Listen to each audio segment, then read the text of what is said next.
Tell me about manufacturers. We sent out our first emails to manufacturers. I reached out to some of the companies we talked about on the last show, Hero Time, What's, Longpack. Sent them emails, introduced the Misplay. I am awaiting back what is essentially tiered spec sheets that will tell us how much the game will cost. This is me. You're covering your face. Yes, this is me when we get the answers in those spec sheets while I peek very quietly at the price for cardboard versus the price for wood. Yeah, I'm curious. And I even tried to dial down, and I got some language back from them that the difference between the high tide pieces, which are stamped, and then the UV stamping of something like Cascadia where they get color images. So we're learning. I'm Hunter Pence, and you're listening to the Misplay podcast. Oh, yeah.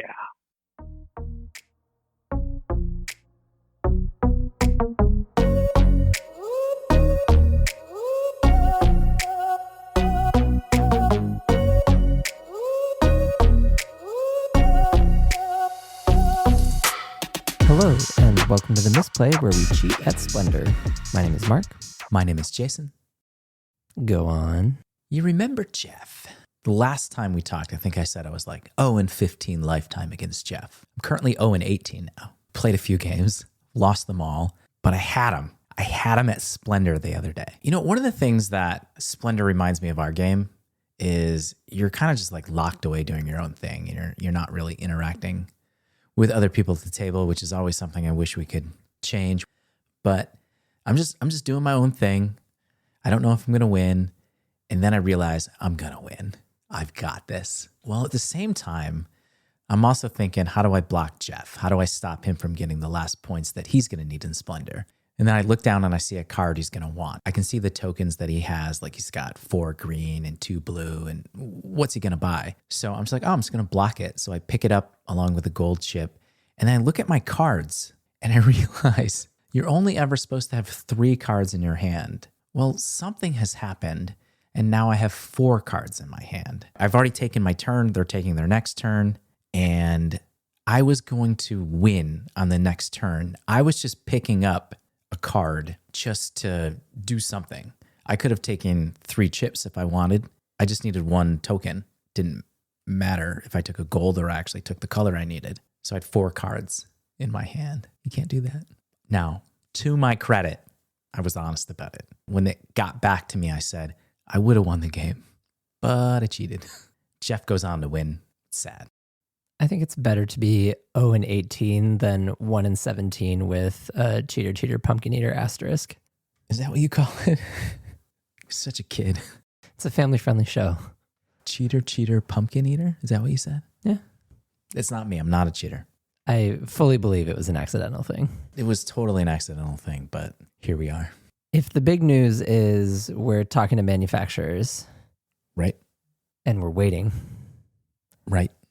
We've been doing other things. Right. Lots of other things. Right. What we haven't done in a while is talked about what we're doing with the game.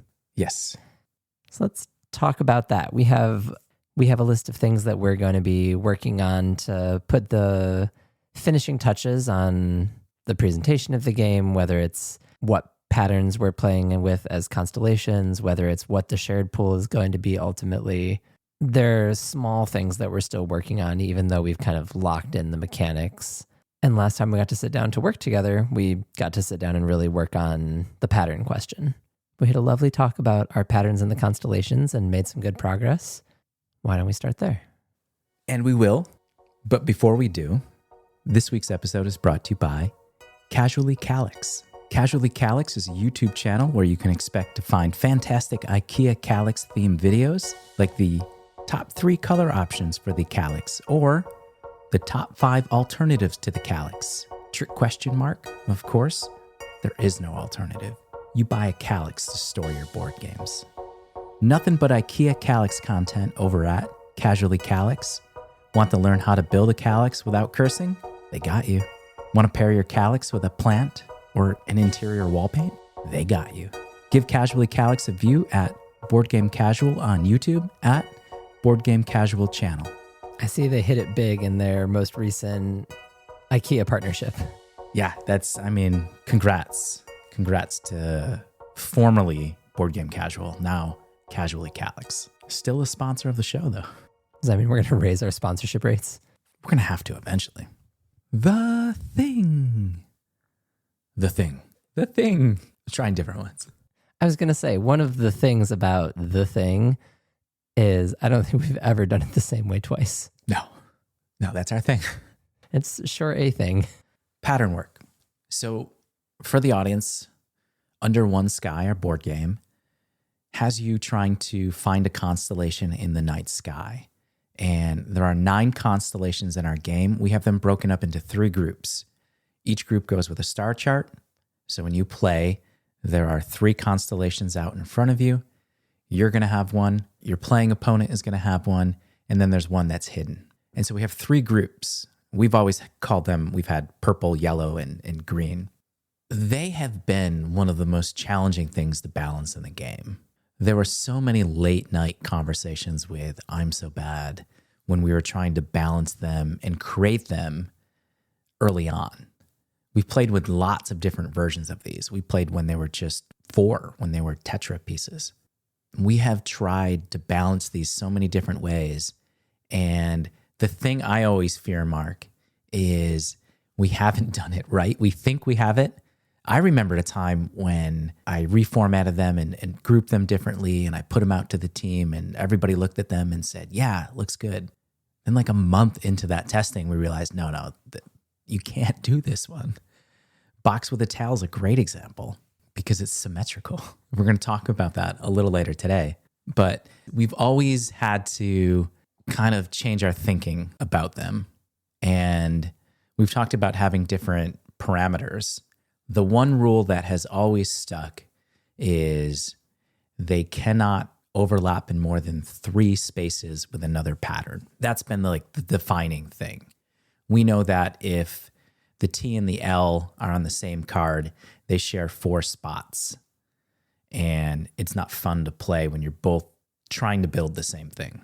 And when we say the T and the L share 4 spots, we're working on a 3x3 grid and designing the shapes within that grid.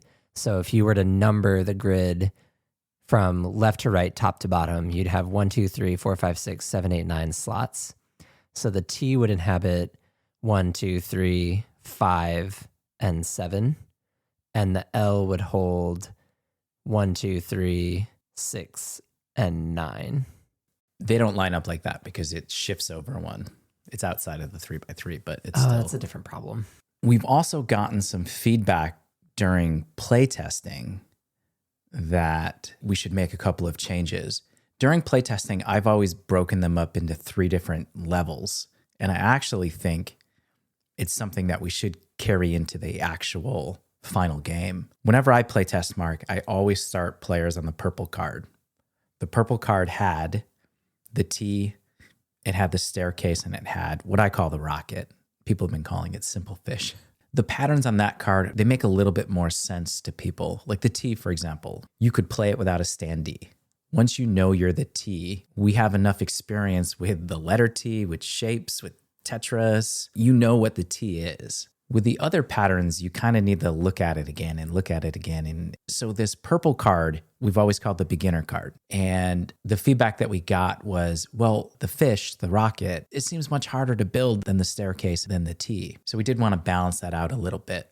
So we did still work within that framework where we're like, let's put the easier shapes together on this card, and then kind of like our middle ground, and then our harder shapes. One of the shapes that is still impossible for me is the microscope, which is now tilted anyway, so it doesn't even look like a microscope. So I know it's a pattern we don't like, but there's only so much you can do on a 3x3 grid. There are only so many spaces where you can create a pattern and not repeat the same shape or create a symmetrical shape. And we're glossing over the amount of time that we spent arguing with ourselves and other people and other resources to try to understand what were the possible configurations that we could use. The tilted microscope is a concession to the constraints and parameters that we have set for ourselves. But I would say I'm thrilled that we were able to take out another one of our, like, what I think of as an ugly shape that didn't fit the theme of the game. We were able to take that one out and we were able to put back the bow or the crown. We took out two that you didn't like. I didn't really dislike them that much. You did. It's okay.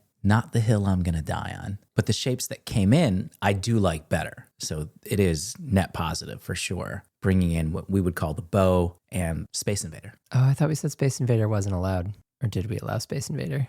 See, this is pattern work. It's just so hard. There is something about the Space Invader that makes it slightly unfair. When you drew the final one for me that I took a picture of and then I created in Canva, Space Invader was on there. I mean, I'm good with Space Invader being in the game. Oh, goodness. We're going to be working tonight. We do have to think about that. Yeah. That might be one shape that isn't quite locked in. I'm comfortable saying the other 8 are locked. Yeah, but knowing that we have to take one out and put one in and meet certain parameters, it might require constellations to move cards, though. Sure. Let's talk about the symmetry problem. Start with the X and the plus. On our 3x3 grid, if you put a tile in the center, you can put an X going across both of the large diagonals in the 3x3 grid. Or you can make a plus sign by following the middle column and the middle row.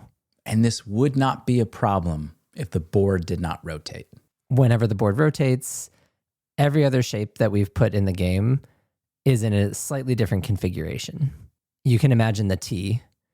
We have the T, and then you would have like a wall with a line coming out of it in the first rotation. You'd have an upside down T in the second rotation. And then in the last rotation, you'd have a wall with a line going the other direction. But if you rotated the X or you rotated the plus, it's always going to be an X and a plus. So unfortunately, we can't have those because... The best way to say it, Mark, it's OP. It's just OP. It's overpowered. If that was your constellation, it is significantly, substantially easier to make. Because every time the board rotates, you're actually not making an adjustment to the configuration of those shapes. But then we landed into some murky territory because I've been lobbying. I need box with a tail in the game. You cannot have box with a tail in a game. Even though it has the great story of us always talking about it early on, I didn't even realize until many, many plays with box. I think it was Jeff who first told me. I didn't realize until many, many plays that box with a tail was just unfair. Box with a tail is a 2x2 grid inside our 3x3 grid, so square. A 2x2 square with the last tile being a diagonal away from one of the corners. And so even when the board rotates, those four, that cube always stays together. And so the rotation doesn't really mess you up because all you have to do is stick one other piece on whatever corner it is you're trying to get to. So it has a little bit of the same symmetry problem as the X and the cross, but it has 4 unique configurations in comparison to the X and the cross, so you can't put them on the same card, which I'm not sure if I agree with still, but it was where we landed at the end of our work last time we were working on the patterns together. You were talking about, well, what if we just made a card that has the symmetrical shapes on it and stick box with a tail on that and call that the beginner card because those are the easiest shapes to make. I still like that idea.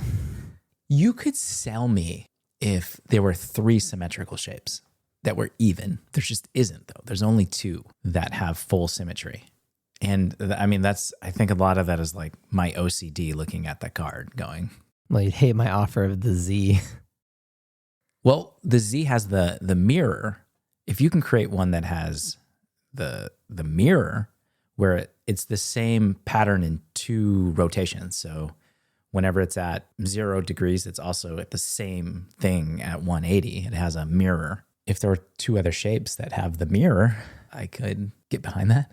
So when Jason says the mirror, just to try and be clear, because we're talking about the spatial visualization of pieces on a podcast, which is still challenging for us. Yeah, no, they've switched. They're listening to something else. Where we talk about the cross and the X having only one unique configuration in all rotations, The Z has two. It would be a line down the middle, and then you'd have an adjacent piece in the top row and an adjacent piece in the bottom row if you were thinking of a top-down Z.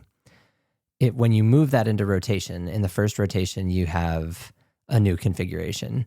But then when you do the second rotation to where you're back in a vertical orientation, you're back to the original shape. So there are only two unique configurations for the Z in the way our game plays.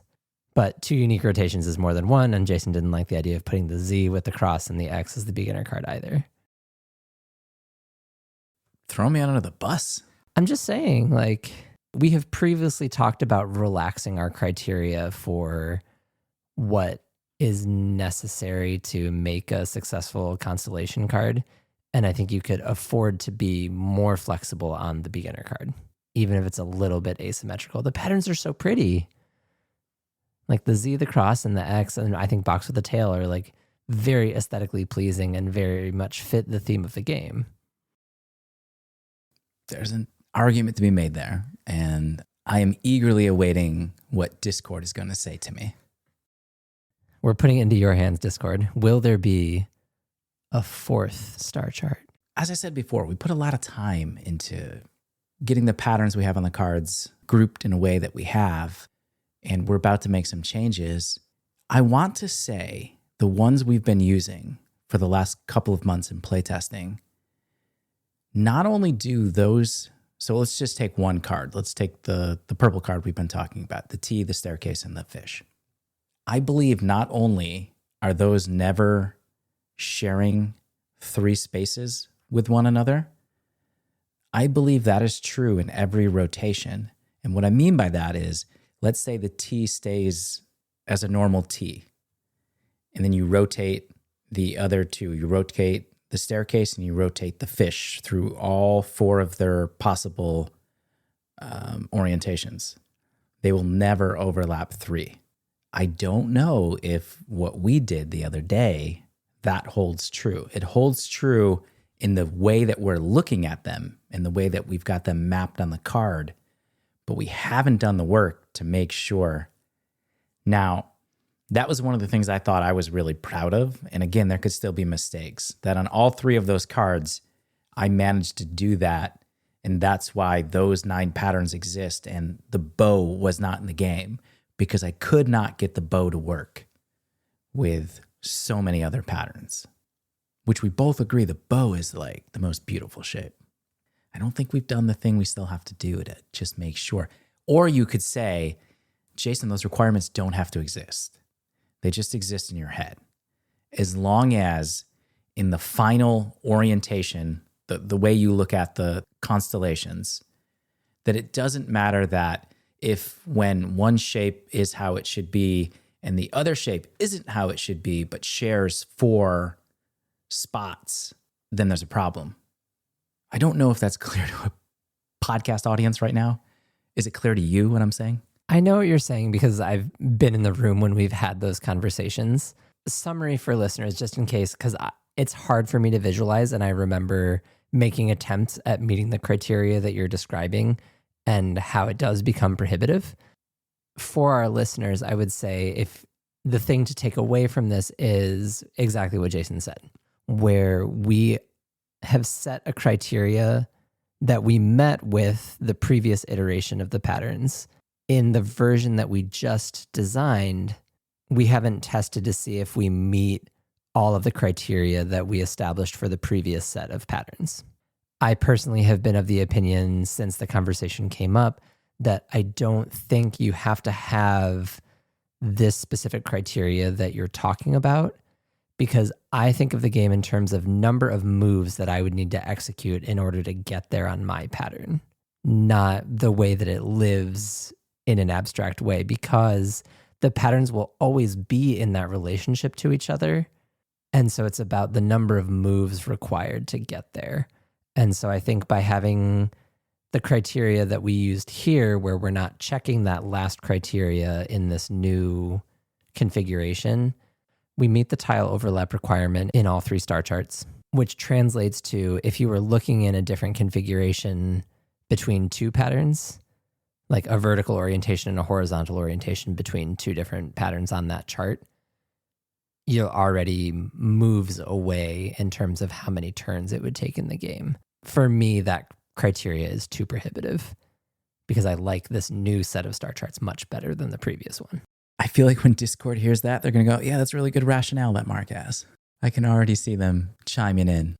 I understand where you're coming from and how it would be easy to be sympathetic to if there were an error similar to the T and the L, because it's a different question. If you imagine the L going on two sides of the perimeter of our 3x3 grid, and you imagine the T, you'll notice that there's no 3-tile overlap. You'll see that we meet the 3-tile overlap criteria. They overlap by 3 tiles and only 3 tiles. The problem is we number the tiles from top left to bottom right. 1, 2, 3, 4, 5, 6, 7, 8, 9. Even though they don't overlap those tile spaces more than 3, if you move it over and, push the T outside of your 3x3, you can line up 4 spaces over the L. Which essentially means that they're only 1 move apart. Correct. So that's why you won't find them on the same card. And actually, this is one of the things that bothered me a little bit when we got the Cardboard Edison feedback, where they were talking about, well, you just use more patterns, But I'm like, yo, this is so hard to balance. You don't want to put shapes that are similar with other shapes. We know it's not fun. And, game designers know this. They know that they've play tested their game, hundreds of times. And when somebody sits down and plays it for the first time and goes, well, have you thought about doing this? Yeah, no, dude, we did. It doesn't work. You just have to take that very graciously. You have to say, oh, that's a good idea.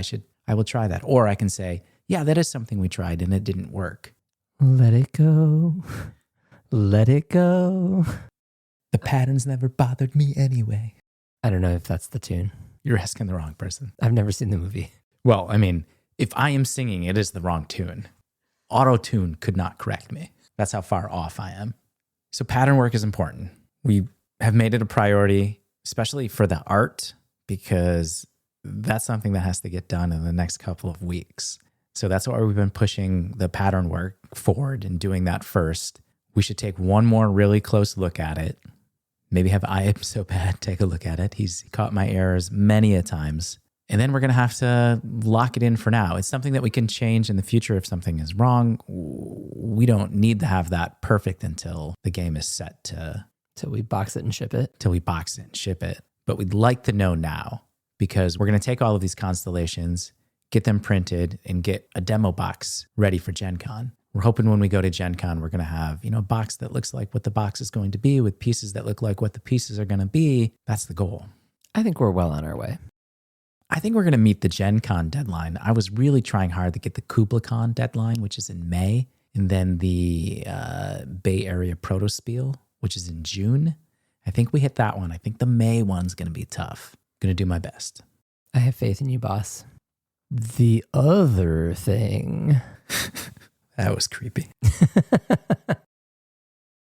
The other thing goes with the thing. We are, again, trying to get some demo versions made of the game that aren't the 3D printed versions that we've been using for the last year. I have spent a considerable amount of time recently working on the 3D printer, and I have now made I think the size is going to be, this is one of those key things that talking to the manufacturer is going to kind of determine for us. We know we don't want to be larger than a 7-inch by 7-inch box. So doing a lot of research and looking at games at that size, it looks like the standard size is like 6 3/4 inch. So the board that I've made now is 6 3/4 inches. And we've been playing on open grid. If you've ever seen the pictures on Blue Sky or Discord, we've been playing on an open grid. But what we're going to have is a punch board with little insets. And I have made that finally on the 3D printer. And why that's really important is we have to figure out spacing. We know, like when we play on our grid that has no spacing, when you're trying to grab a piece that's surrounded by 3 other pieces, you're knocking other pieces and you're not able to grab it well. So I have been playing around with the 3D printer, running off different board sizes with gaps between the rows and the columns and adjusting the piece size. I know that the manufacturers use millimeters, so I'm doing everything in millimeters. So this piece that I'm holding fits in a 26 millimeter inset square, and then the piece is 25 and a half by 25 and a half, and it's 6 millimeters high. I also printed off 5 millimeter high. I also printed off 7 millimeter high. I printed off 8. I printed off boards that have a deeper inset. So we're really trying to figure out exactly what we think works so we can go to the manufacturer and say, this is what we think works. And then hopefully they'll tell me, no, you should do it this way. I mean, I think I told you I'm on team deeper well, wider gap, taller tile. It's funny though. The deeper you go, the thicker your cardboard has to be. The taller your tile goes, the bigger your piece is. Mark, what costs more, a small piece or a bigger piece? It's by height, not by weight. There's a price difference between the piece I'm holding. It's 7 millimeters and the 6 millimeter. You're using more material. This is why you're the business guy. It's hard for me to wrap my mind around a millimeter being financially significant in the way that it has to be considered. You could talk me down to big well 6 millimeter. Oh, okay. I might talk you down then. I think the larger non-negotiable for me is the gap. I think you need the wider gap of the two that we were looking at most recently. Yeah, I like where we're at right now with the 26 millimeter insets squares. That makes the tile piece that we're using just about almost exactly 1 inch. And while that is smaller than anything we have taken to any of our playtesting, it still feels okay. I think we're still bigger than Azul pieces. Yeah, we are. Azul is thicker though. I think Azul pieces are going to be thicker. We're not talking about MOQ today, right? No. And again, this is something that the artists needed as well. They needed to know what size game board they're making. They needed to know what size tile they're making. You mentioned it in passing. I know this isn't one of the things that we were working with in terms of the functionality of the game, but is a real question. You've also played with the full width of the board. How is that going? Like, because my big concern is like, oh, the board will fold or it's not going to hold up to use over time kinds of questions. You know, there is a folding board that I think is really interesting and something we could have explored. It changes the art though. You know, the way that we're making the box, we're building it as a square. We could probably tweak that. But if you've ever seen the game Splendor Duel, it has a dual layer board. It's a 5x5 grid and it folds. And so instead of having a square board game box, it's a taller rectangle. I think anything we can do to kind of like decrease the box size is really good. That just has to be more expensive to make a board like that folds. Something we can ask our manufacturer. What I played around with was I looked at the different sizes of boards in games. Because the first time I printed these new set of prototypes for the board, I did the whole board 6 millimeters. And it's quite thick, it was quite heavy. The closest board that I could find that's like that is Sagrada, which it's a dual layer, but I think it's like a triple layer because you slide something into it as well. So the Sagrada board is really thick. I'm not an expert, but I assume the thicker your board is, the more money it costs to make it. So I started doing a little research, and I think what I saw is that most dual layer punch boards are between 1.5 millimeters and 3 millimeters. I think we have to be closer to the 3 millimeters for our board. So all of the samples that I've been showing you now are 3 millimeters thick, but I've been playing with how to get the best depth that we can. If I go down 2 millimeters, the bottom is too flimsy. If I go down 1.5 millimeter, that's where you're seeing the little bit of a deeper well, because there's also a version I've printed that has a 1 millimeter depth. If the board is 3 millimeters, 1.5 is the sweet spot. And then landed cost reared its ugly head once again on the podcast. Who knows? The manufacturer might tell me, no, this is how you do it. You only make it 1.5 millimeters, and then this is how you do the inset, and it's not very deep, and that's just the way it is. And I'm like, okay. Aren't they incentivized to like upsell you to make you pay more? You thinking what I'm thinking? Resin, marble, lights underneath. No, we found out resin's a plastic. Can't do it. That's right. Mark, is there a smile on my face? Yes. Because I have liked doing all the things that I'm doing and trying to figure out. This is not your favorite thing. Am I smiling? No. Well, you are, but that's because I'm making you smile. I suppose that's half true. I'm glad you're enjoying talking about millimeters and spec sheets and landed cost, even though you probably don't like talking about landed cost. I think it's overused at this point. We should probably just forget about it. Sky's the limit.